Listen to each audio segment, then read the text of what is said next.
আজকের পাঠ শিবপুরাণ জ্ঞানসংহিতার ৩৬ অধ্যায়।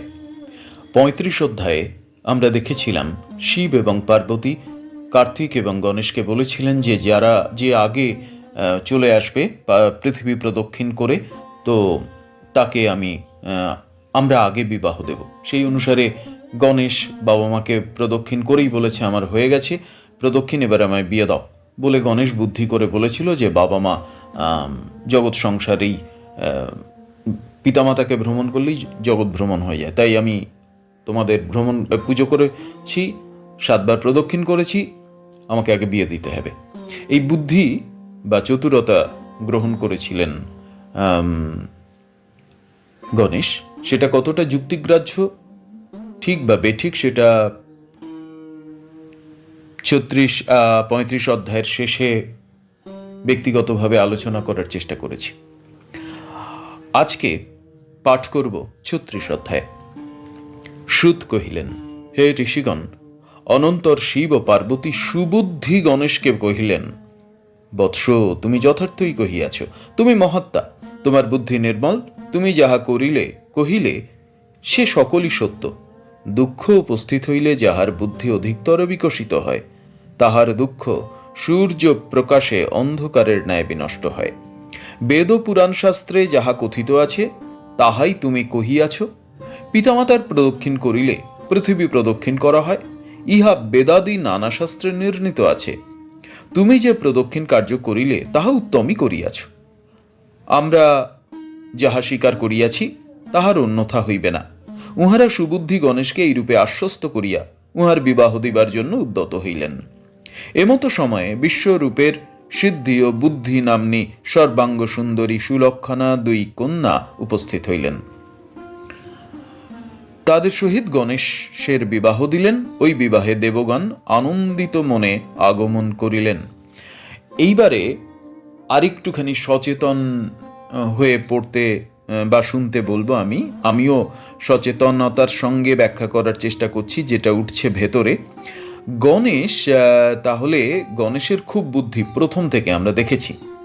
তাহলে গণেশের সঙ্গে এবারে গণেশকে যদি চরিত্র না ভেবে একটা এক ধরনের ডাইমেনশন ভাবি, তো যাকে ভাবলে বা যাকে চিন্তা করলে কি কি হতে পারে, যার সঙ্গে সঙ্গে কি কি আছে,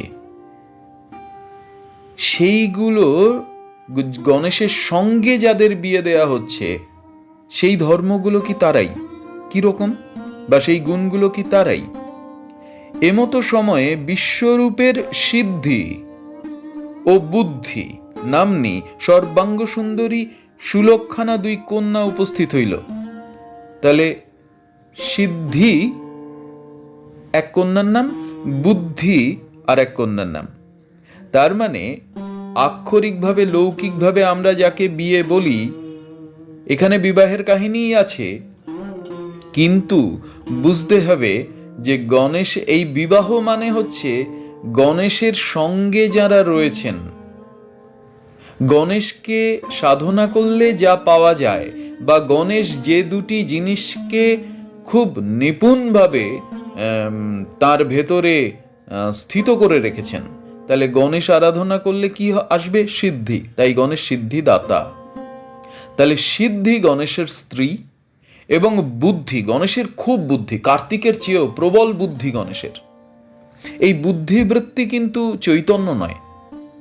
বুদ্ধি সুও হতে পারে, বুদ্ধি কুও হতে পারে। অর্থাৎ বুদ্ধি বিচার করার ক্ষেত্রে, সুবুদ্ধি বিচার করার ক্ষেত্রে এক ধরনের অস্ত্র হিসেবে কথিত হয়। তাহলে এই দুটো জিনিস গণেশের গুণ হিসেবে অত্যন্ত বুদ্ধিমান গণেশ, এবং গণেশ এই বুদ্ধির বলে তাড়াতাড়ি সিদ্ধি লাভ করেন। তাই গণেশের সঙ্গে বিবাহ হচ্ছে যে 2 নারীর বা প্রকৃতির বা গুণের, একজন হচ্ছেন সিদ্ধি আর একজন হচ্ছেন বুদ্ধি। তাহলে চরিত্রগুলো শুধু মানবিক বা লৌকিক চরিত্র নয়, আসলে এক একটি গুণাবলী, এইগুলি কিন্তু দেখার বিষয়। তাহাদের সহিত গণেশের বিবাহ দিলেন। ওই বিবাহে দেবগণ আনন্দিত মনে আগমন করিলেন। হরপার্বতীর যেমনটি ইচ্ছা ছিল বিশ্বকর্মা বিবাহের উপযোগী দ্রব্য সামগ্রী, সভাগৃহ, অলঙ্কার প্রভৃতি তদ অনুসারী প্রস্তুত করিয়াছিলেন। ঋষিগণ ও দেবগণ যেমন পরমানন্দ লাভ করিয়াছিলেন, তেমন গণেশও পত্নীদ্বয় লাভে যে অচিন্তনীয় সুখ লাভ করিয়াছিলেন তাহা বর্ণনা করিতে আমি অশক্ত। অনন্তর কোন সময় গণেশের পত্নীদ্বয়ের মধ্যে সিদ্ধির গর্ভে লক্ষ্য ও বুদ্ধির গর্ভে পরম সুন্দর লাভ নামক পুত্র হইল। খেয়াল করার বিষয় হচ্ছে এইটা যে কোনো সামাজিক বা লৌকিক বিবাহ বা মিলনের কথা, নরনারীর মিলনের কথা নয়।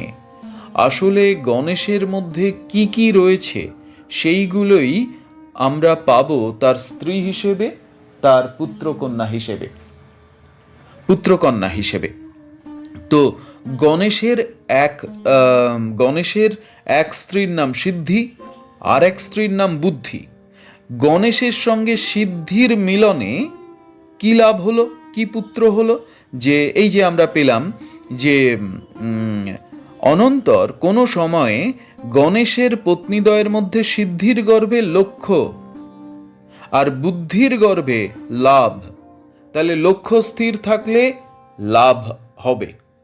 যারা লাভ করতে চাইছে, ব্যবসা, এইখান থেকে ব্যবসার কনসেপ্ট, স্থির লক্ষ্য, লাভ, এই সমস্ত শব্দগুলো পার্থিব শব্দ। গণেশ এই অপরিমিত সুখ ভোগ করিতেছেন।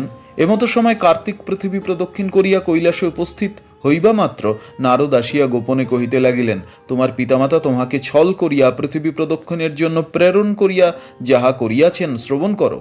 গণেশের বিবাহ দিয়াছেন, গণেশও স্ত্রীদ্বয় লাভ করিয়া তাহাতে পুত্রদ্বয় লাভ করিয়াছেন এবং নিরন্তর সুখ ভোগ করিতেছেন। তুমি পৃথিবী প্রদক্ষিণ করিয়া গণেশেরই ভালো করিয়াছ। পিতামাতা যদি এইরূপ অন্যায় করিলেন, তবে অন্য কে কি না করিতে পারে? তাহলে নারদ চরিত্র পার্থিব চরিত্র নয় বা লৌকিক চরিত্র নয়। নারদ এক গুণাবলী বা নারদ এক ধরনের ডাইমেনশন, যে সদা সর্বদা, এই যে আমাদেরই দেহের মধ্যে কার্তিক আছে, গণেশ আছে, শিব আছে, পার্বতী আছে, এবং এই যে বুদ্ধি আছে, লাভ আছে, লক্ষ্য আছে, শুদ্ধি আছে, কুবুদ্ধি আছে, এই যে জায়গাগুলো, এবারে নারদ কানে মন্ত্রণা দিচ্ছে। আমাদেরও তো মন থেকে মন্ত্রণা, মনে যদি কুবুদ্ধি আসে, মনে যদি দ্বন্দ্ব আসে, মনে যদি বিভেদ তৈরির বুদ্ধিগুলো আসে, সেখান থেকেই তো কুমন্ত্রণা আসে বা মন্ত্রণা দেওয়া হয়। তাহলে কি আজই তাহারা তোমার প্রতি অন্যায় করিয়াছেন, মনে ভালো বোধ হইতেছে না। যদি মাতা বিষদান, পিতা বিক্রয় ও রাজা সর্বস্ব অপহরণ, যদি মাতা বিষদান, পিতা বিক্রয় ও রাজা সর্বস্ব অপহরণ করেন, তাহা হইলে অন্যে তাহাতে কি বলিবে? তিনি এইরূপ করেন, তাহার মুখ অবলোকন না করাই শাস্ত্রসিদ্ধ। ইহাতে যাহা ইচ্ছা হয় তাহা করো, এই কথা বলিয়া নারদ অন্তর্হিত হইলেন। তাহলে নারদ কার্তিককে কান ভাঙানি দিল। পরিষ্কার একেবারে খুব কলোকিয়াল ল্যাঙ্গুয়েজে যদি বলা হয়, কান ভাঙানি দিয়ে বললে এইরকম মাতা পিতার মুখ দর্শন করা উচিত। বুঝতে হবে এগুলো একদম লৌকিক জায়গা থেকে আমাদেরই অন্তঃস্থিত, আমাদের শরীরের ভেতরে, তিন দেহের ভেতরের বিভিন্ন রিয়াকশনের কথা বলা হচ্ছে। কার্তিক তৎশ্রবণে কোপানলে প্রজ্বলিত হইয়া পিতৃমাতৃচরণে প্রণামপূর্বক ক্রৌঞ্চ পর্বতে গমন করিলেন। তাহলে কার্তিক প্রবল রেগে গেলেন। তাহলে কেউই ক্রোধ শূন্য নন। তাহার পিতামাতা তাহাকে নিষেধ করিতে লাগিল, বৎস, তোমার বিবাহার্থ বাগদান করিয়াছি, এক্ষণে কোথায় যাইতেছ? অনন্তর আমি এখানে থাকিব না, যেহেতু আপনারা কাপট্য করিয়াছেন। এই বলিয়া কার্তিক তথায় যাইলেন। অদ্যপি সেই পর্বতে রহিলেন। তাহাকে দর্শন মাত্র সকল লোকের পাপ নষ্ট হয়। তিনি অবিবাহিত থাকায় সেই অবধি কুমার নামে অভিহিত হইয়াছেন। তাহলে রাগ করে চলে গেলেন এবং বিয়ে করলেন না, তাই কুমার কার্তিকেয় এই নাম হলো। ওই নাম ত্রিভুবনে প্রসিদ্ধ, শুভপ্রদ। তাহলে কার্তিককে দর্শন করলে কি হতে পারে সেই ফল এখানে বলা হচ্ছে। দেবগণ ও তপোধন ঋষিগণ কার্তিকী পূর্ণিমা দিনে ক্রৌঞ্চ পর্বতে যাইয়া অদ্যাপি তাহার দর্শন করেন। যে ব্যক্তি কৃত্তিকা নক্ষত্রযুক্ত কার্তিকী পূর্ণিমার দিনে কুমার সন্দর্শন করে, তাহার সকল পাপ দগ্ধ হয় ও সর্ব অভীষ্ট লাভ হয়। স্কন্দের বিরহে দুশ্চিতা পার্বতী এবং স্বয়ং ভগবান শম্ভু শিবার সুখের জন্য অংশরূপে ওই পর্বতে অবস্থান করেন। ওই স্থানে তেজময় মল্লিকার্জুন নামে সুখাবহ জ্যোতির্লিঙ্গ বর্তমান আছেন, তথা যদ্যপি শিবার সহিত শিবকে দেখিতে পাওয়া যায়। তাহলে আমরা মল্লিকার্জুন যে জ্যোতির্লিঙ্গ, দ্বাদশ জ্যোতির্লিঙ্গের মধ্যে অন্যতম মল্লিকার্জুন, সেইখানে আসলে রয়েছেন কুমার কার্তিকেয়। কার্তিক শিবকে সমাগত জানিয়া অন্যত্র গমন ইচ্ছুক হইলে দেবগণের প্রার্থনায় সেই স্থান হইতে 3 যোজন দূরে অবস্থান করিলেন। লোক প্রতি পর্বে তাহার দর্শনার্থ গমন করে। শম্ভু অমাবস্যা দিনে ও পার্বতী পূর্ণিমা দিনে স্বয়ং তথায় আগমন করেন। হে ঋষিগণ, আপনারা যাহা জিজ্ঞাসা করিয়াছিলেন সে সকল বৃত্তান্তই আমি কহিলাম। মানব ইহা শ্রবণ করিয়া সকল পাপ হইতে মুক্ত হয়। তাহলে শেষ হলো 36 অধ্যায়। আমরা এখানে পেলাম কুমার কার্তিক, সে পৃথিবী ভ্রমণ করে ফিরে এসে যখন নারদ তাকে বুঝিয়েছেন যে প্রতারণা করেছে তার বাবা মা স্বয়ং, তখন সে রাগ করে চলে গেছে পর্বতে, যেখানে বর্তমানে মল্লিকার্জুন জ্যোতির্লিঙ্গ রয়েছে। এইখানে আমরা দেখতে পাচ্ছি। এবং কার্তিক পুজো করলে কি লাভ হয়, কোন ক্ষণ সেখানে গেলে মানুষের কি লাভ, সেই ফল এখানে দেওয়া আছে। আর এইখানেই শেষ হচ্ছে 36 অধ্যায়।